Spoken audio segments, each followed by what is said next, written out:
Pookode veterinary സർവകലാശാലയിലെ വിദ്യാർത്ഥി സിദ്ധാർത്ഥിന്റെ മരണത്തിൽ ഫേസ്ബുക്ക് പോസ്റ്റുമായി നടൻ സന്തോഷ് കീഴാറ്റൂർ.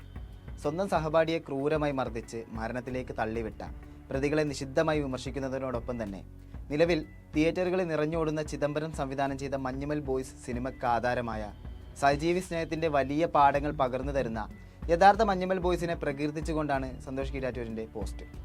പൂക്കോട് വെറ്ററിനറി സർവകലാശാലയിലെ വിദ്യാർത്ഥി സിദ്ധാർത്ഥിനെ ദിവസങ്ങൾക്ക് മുൻപായിരുന്നു കോളേജ് ഹോസ്റ്റലിലെ ശുചിമുറിയിൽ തൂങ്ങി മരിച്ച നിലയിൽ കണ്ടെത്തിയത്. മരണത്തിൽ ദുരൂഹതയാരോപിച്ച് ബന്ധുക്കൾ രംഗത്ത് വന്നതോടുകൂടിയാണ് വിഷയത്തിന് വാർത്താ പ്രാധാന്യം കൈവരുന്നത്. തുടർന്നുള്ള ദിവസങ്ങളിൽ കോളേജിൽ വെച്ച് സമാനതകളില്ലാത്ത ആക്രമണത്തിന് വിധേയമാക്കപ്പെട്ട ശേഷമായിരുന്നു സിദ്ധാർത്ഥിന്റെ മരണമെന്ന് തെളിയുകയായിരുന്നു.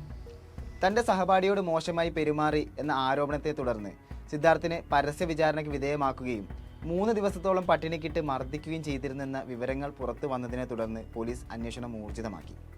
ക്യാമ്പസിലെ SFIയുടെ നേതാക്കൾ അടക്കമുള്ളവരെ അറസ്റ്റ് ചെയ്യുകയായിരുന്നു. SFIക്ക് സ്വാധീനമുള്ള ക്യാമ്പസിലെ അലിഖിത നിയമത്തിന്റെ ഭാഗമായി കൊണ്ടാണ് സിദ്ധാർത്ഥിന് നേരെയുള്ള പരസ്യ വിചാരണയടക്കം നടന്നിട്ടുള്ളതെന്നാണ് പോലീസ് പറയുന്നത്. പട്ടിണിക്കിട്ട് തുടർച്ചയായി മർദ്ദിച്ച് ഒരു വിദ്യാർത്ഥിയെ മരണത്തിലേക്ക് തള്ളിവിട്ട ഈ സംഭവം പുറത്തറിഞ്ഞത് മുതൽ സമൂഹ മാധ്യമങ്ങളിൽ നിന്നടക്കം വലിയ രൂപത്തിലുള്ള വിമർശനങ്ങളാണ് വന്നുകൊണ്ടിരിക്കുന്നത്. പ്രതികളുടെ SFI ബന്ധം സംഘടനയെ പ്രതിസന്ധിയിലാക്കിയിരിക്കുന്ന അവസരത്തിലാണ് സന്തോഷ് കീഴാറ്റൂരും പ്രതികരണവുമായി എത്തിയിരിക്കുന്നത്. യഥാർത്ഥ സംഭവത്തെ ആസ്പദമാക്കി നിർമ്മിക്കപ്പെട്ട മഞ്ഞുമൽ ബോയ്സിൽ കൊടൈക്കനാലിൽ ഗുണ കേവിൽ അകപ്പെടുന്ന കൂട്ടുകാരനെ സ്വന്തം ജീവൻ പോലും പരിഗണിക്കാതെ രക്ഷിക്കാൻ തയ്യാറായ മഞ്ഞുമലിലെ ഒരു കൂട്ടം യുവാക്കളുടെ കഥയാണ് പറയുന്നത്.